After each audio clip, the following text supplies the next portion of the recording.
एक और पितामह है जिन्होंने मुझे जीवन का मूल्य समझाया, और दूसरी ओर कुरुद्रोण जिनकी दी हुई शिक्षा ने अर्जुन से धनंजय बनाया।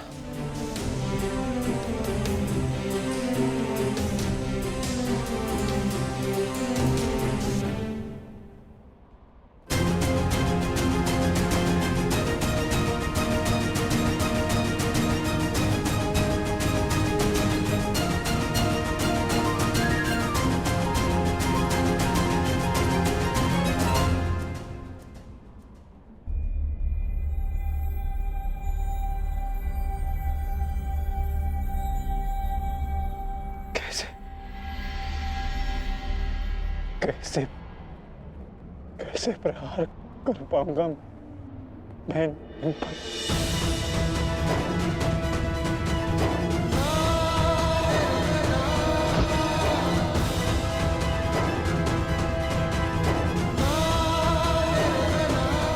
कैसे कैसे प्रहार कर पाऊंगा इन पर?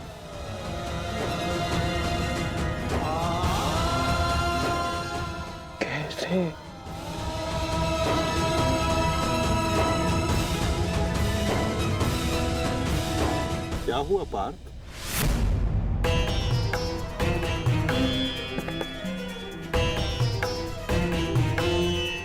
मेरी आपसे विनती है माधव, मेरे रथ को दोनों सेनाओं के मध्य में ले चलिए।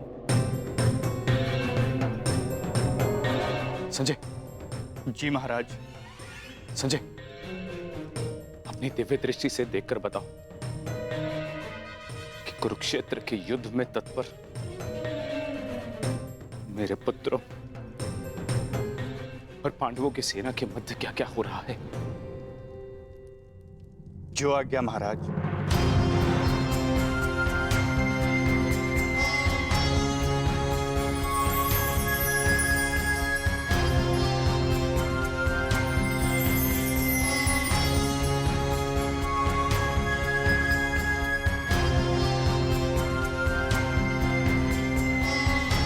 गांडीवधारी राजकुमार अर्जुन के सारथी बने वासुदेव श्री कृष्ण से राजकुमार अर्जुन रथ को दोनों सेनाओं के मध्य में ले जाने की आग्रह कर रहे हैं महाराज। परंतु क्यों पार्थ? ये समय तो दूसरे पक्ष की सेना को तहस नहस कर देने का है, फिर क्यों तुम रथ को दोनों सेनाओं के मध्य में ले जाने की विनती कर रहे हो? युद्ध से पूर्व मैं दोनों सेनाओं का निरीक्षण करना चाहता हूं। क्या तुम वही अर्जुन हो पार्थ, जिसे लक्ष्य संधान के समय पेड़ से बंधी चिड़िया की आंख के अतिरिक्त और कुछ नहीं दिखाई देता था, और आज वही अर्जुन पूरी रणभूमि का निरीक्षण करना चाहता है? बड़ी विचित्र बात है। हाँ माधव,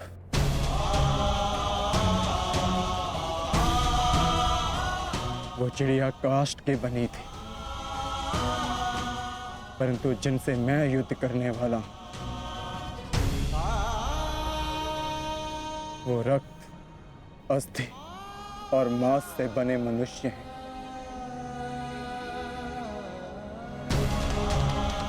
जिनमें प्राण है, और सबसे बड़ी बात, उनमें मेरे संबंध बसे हैं।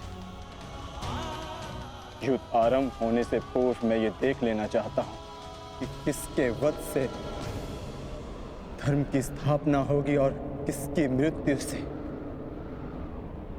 मन में अधर्म का अनुभव होगा।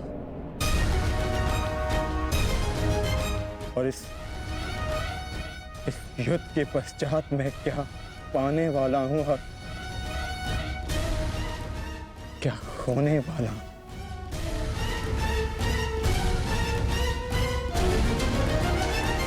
तुम एक योद्धा हो अर्जुन, और तुम यहां अधर्म का बलिदान लेने आए हो, या स्वयं को धर्म पर बलिदान देने के लिए? और एक बलिदानी क्या पाएगा क्या खोएगा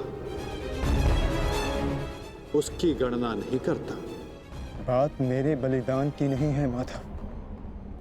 इस युद्ध में सहस्त्रों के प्राण दांव पर लगे हैं और मैं ये निश्चित करना चाहता हूं कि कुरुक्षेत्र में मैं अधर्म का नाश करने जा रहा हूं या फिर धर्म की हानि भी करने जा रहा हूं। नाश और निर्माण की शक्ति केवल विधाता के पास होती है पार्थ। मनुष्य विनाश या विध्वंस नहीं करता। मनुष्य तो केवल ईश्वर का निमित्त मात्र होता है। निमित्त होकर यदि वो विनाश और विध्वंस का उत्तरदायित्व स्वयं पर ले तो उससे केवल अहंकार का जन्म होता है पार्थ, जो ये मानता है कि वो कुछ नहीं कर रहा। उसी के हाथों महान कार्य संपन्न होते हैं।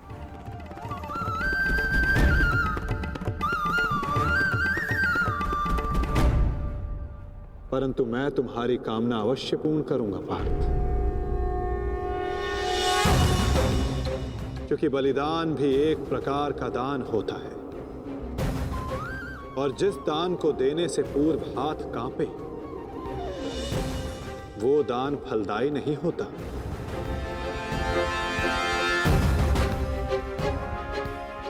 आओ पार्थ, मैं तुम्हें युद्ध भूमि के मध्य ले चलता हूं।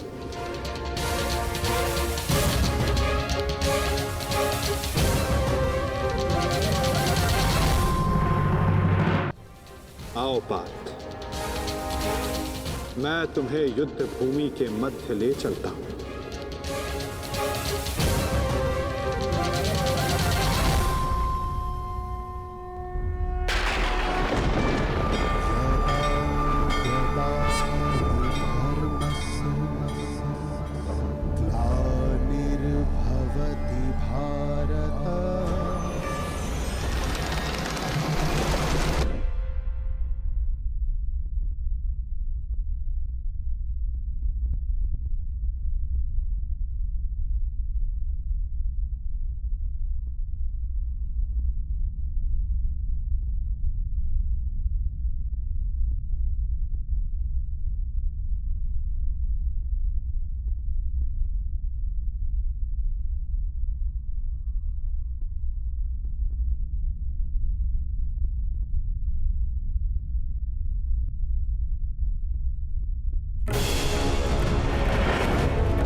यदा यदा हि धर्मस्य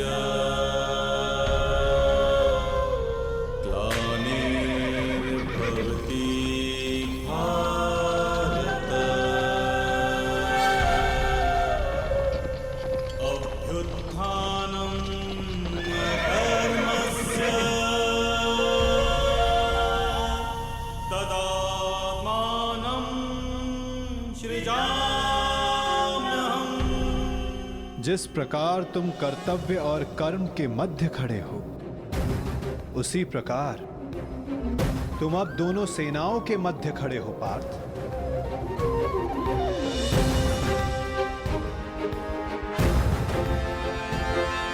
करो, क्या निरीक्षण करना चाहते हो?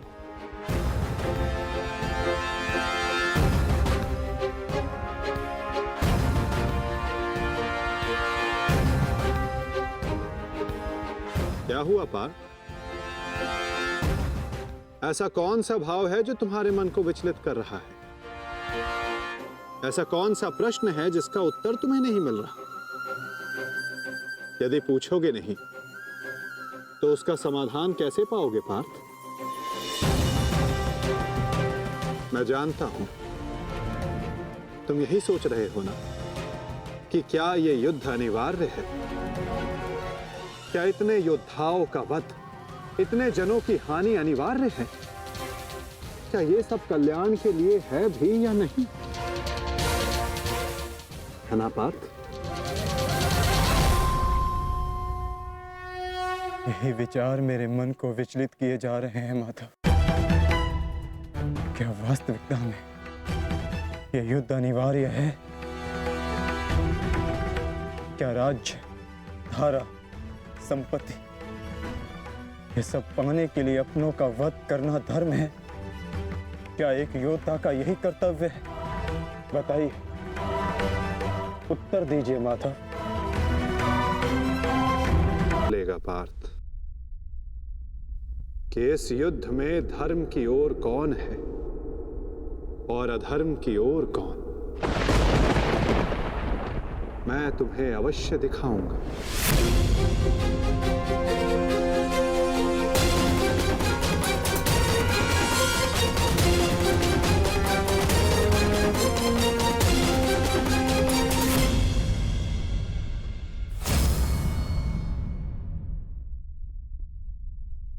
ये है वो हस्तिनापुर युवराज दुर्योधन, जिसे रक्त रंजित करने की कल्पना मात्र से तुम्हारा मन डोल रहा है पार्थ। ये वही युवराज दुर्योधन है जिसकी कुदृष्टि सदा तुम्हारे परिवार पर डोलती आई है पार्थ। स्मरण है पार्थ? ये वही है जिसने पांचाली को भरी सभा में वैश्या सिद्ध करके अपनी जंघा पर बैठने का निमंत्रण दिया था। ओ दासी द्रौपदी, आकर मेरी जंगा में बैठो। कैसे एक पवित्र याज्ञ सेनी को भरी सभा में इसने मलिन करने का प्रयास किया था। वस्त्र हरण करो इस दासी द्रौपदी का। और ये तुम्हारे मातुल्य गांधार राज शकुनी, इन्होंने जब शकुन मनाया केवल तुम्हारे परिवार के अनिष्ट का शकुन मनाया पार्थ। तुम इन्हें मातुल्य कहते हो। मातुल्य का अर्थ है जिसे मां के तुल्य समझा जाए। और तुम्हारे इन्हीं मामा ने तुम्हारी माता को वारणा व्रत की लाक्षागृह की अग्नि में भस्म करने का प्रयास किया पार्थ।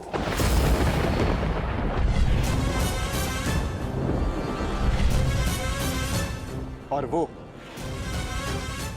जो ऊंची दृष्टि करके खड़ा मध्यांध दुशासन, स्मरण करो पार्थ, कैसे वो द्रौपदी को उसके केशों से खींचकर भरी सभा में लाया था।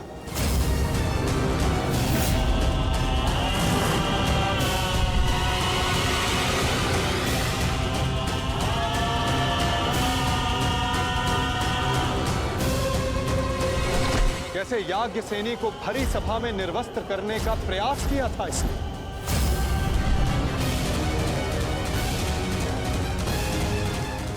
क्या तुम ये सब भूल रहे हो पार्थ? ये है महामहिम भीष्म, द्रोणाचार्य, अश्वत्थामा। जब ये अधर्म हो रहा था तो ये सब मौन रहे। ये वो अत्याचार, वो अधर्म मौन रहकर देखते रहे।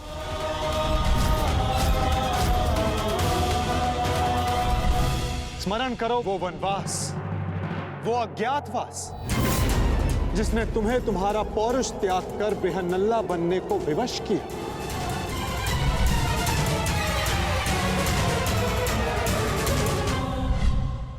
स्मरण करो उन प्रतिज्ञाओं को जो तुम पांचों ने वनवास जाते समय ली थी। 13 वर्ष पश्चात हम फिर लौटेंगे और इस बार आज्ञा नहीं, हम अपना अधिकार लेंगे। मैं प्रतिज्ञा लेता हूं कि पांचाली के अपमान पर अट्टहास करने वाले इन 100 कौरवों को मैं अपने इन हाथों से यमलोक भेज दूंगा। ये मत समझना कि वन में हम विश्राम करेंगे दुर्योधन। हर पल प्रतिशोध की अग्नि में जलेंगे और जब लौटेंगे तो इतने बाण बरसेंगे, अंधकार छा जाएगा हस्तिनापुर के भविष्य पर, महायुद्ध होगा। जिस प्रतिशोध के लिए तुम सब ने 13 वर्ष तपस्या की, आज उस प्रतिशोध की अग्नि क्षीण हो गई है। जिन अस्त्रों को तुमने इस युद्ध के लिए सहेजा, क्या उन अस्त्रों को संधान करने का संकल्प तुम्हारा हृदय त्याग चुका है पार्थ? क्या अब तुम्हें यह युद्ध अनिवार्य प्रतीत नहीं होता पार्थ? आज उस प्रतिशोध की अग्नि क्षीण हो गई है। जिस न्याय के लिए तुमने इतने वर्षों प्रतीक्षा की, आज तुम्हारा मन उसके लिए व्याकुल नहीं। जिन अस्त्रों को तुमने इस युद्ध के लिए सहेजा, क्या उन अस्त्रों को संधान करने का संकल्प तुम्हारा हृदय त्याग चुका है पार्थ? क्या अब तुम्हें यह युद्ध अनिवार्य प्रतीत नहीं होता पार्थ?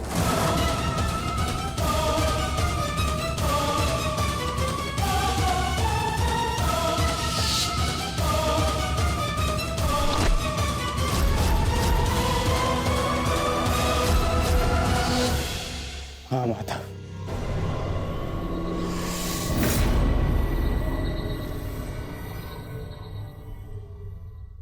ये युद्ध अनिवार्य है। तो फिर तुम व्याकुल क्यों हो पार्थ? कहीं तुम्हें यह स्मरण तो नहीं हुआ है कि कैसे महामहिम भीष्म ने तुम्हें प्रेम दिया, तुम सबको संरक्षणा दी, वन से वापस बुलाकर तुम्हें तुम्हारा अधिकार दिया, कि कैसे आचार्य द्रोण ने तुम्हें सर्वश्रेष्ठ धनुधर बनाने के लिए एकलव्य को, कर्ण को धनुधर की विद्या से वंचित रखा और पाप का भार अपने सर पर लिया। तो क्या यह असत्य है माधव? क्या उन्होंने ये सब नहीं किया? क्या उनका वध करना धर्म है? मेरे पक्ष का क्या? वहां के निर्दोष भी इस युद्ध में मारे जाएंगे। ये नाश क्यों? तुम्हारा कार्य युद्ध करना है पार्थ, धर्म अधर्म की तुलना करना नहीं।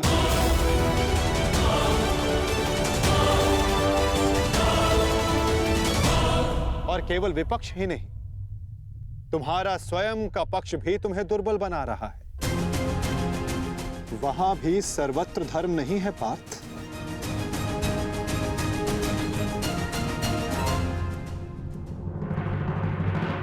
आओ,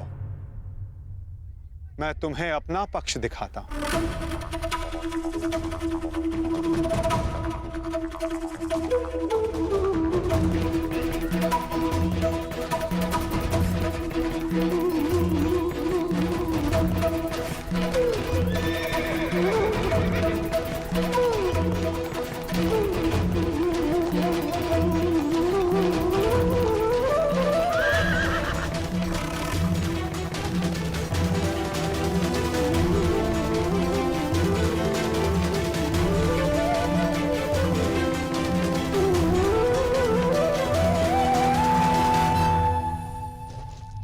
देखो अपने भ्राता युधिष्ठिर को,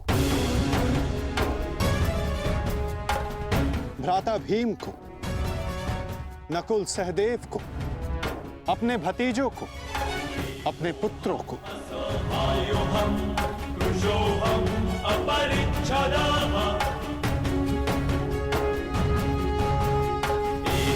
तुम्हें क्लेश है कि इनमें से ना जाने कौन कौन काल कलवित होगा।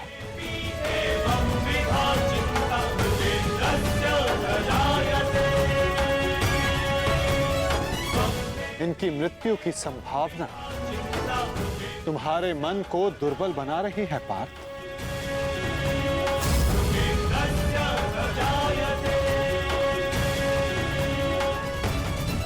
परंतु पार्थ, क्या ये वास्तविकता में धर्म के पक्षधर हैं? तुम्हें प्रतीत होता है कि ये सब निरपराध मारे जाएंगे। तो बताओ, कौन है जो अपराधी नहीं, जो दोषी नहीं? यदि युधिष्ठिर स्वयं का अधिकार राज्य पर मानते हैं तो इसमें दुर्योधन का क्या दोष? क्या उनकी माता पहले गर्भवती नहीं हुई थी? क्या यह सत्य नहीं कि युधिष्ठिर ने अपना राज द्यूत क्रीड़ा में लगाया जिसे दुर्योधन ने जीता? यदि दुशासन ने अपनी ज्येष्ठ की आज्ञा मानकर द्रौपदी का वस्त्र हरण करने का अपराध किया तो तुम चारों ने भी अपनी ज्येष्ठ की आज्ञा मानकर अपनी पत्नी का अपमान होने दिया।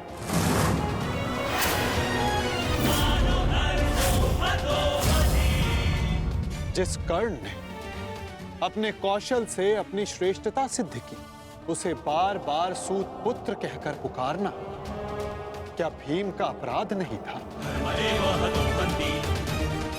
द्यूत क्रीड़ा के नियम जानते हुए भी युधिष्ठिर ने उसका प्रस्ताव स्वीकार किया।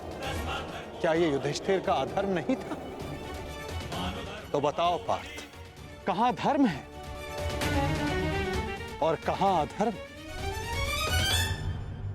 कौन दोषी है और कौन निर्दोष? बोलो पार्थ।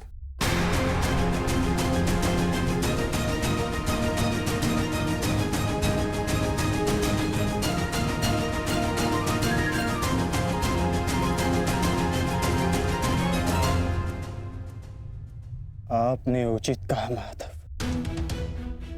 दोनों ही पक्षों में धर्म भी दिखता है और अधर्म भी। परंतु मैं क्या करूं? अपना कर्तव्य जानो पार्थ, चूंकि तुम अभी तक धर्म का स्वरूप नहीं जान पाए हो। उचित कहा आपने।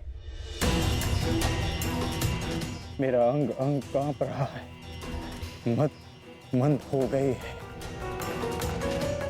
कांधे हाथ से बार बार सरक रहा है। मैं इस महाविनाश का पूर्व अनुमान करके चिंतित हो गया। कोई अपमान इतना बड़ा नहीं, कोई प्रतिशोध इतना प्रबल नहीं कि सहस्त्रों के लाखों के प्राणों की आहुति देकर पूरा किया जाए। मैं इतने बड़े विध्वंस को, महाविनाश को स्वीकार नहीं कर पा रहा हूं माधव। विनाश से ही विकास का प्रारंभ होता है पार्थ। निर्माण के विज्ञान में विध्वंस का ज्ञान अति आवश्यक है।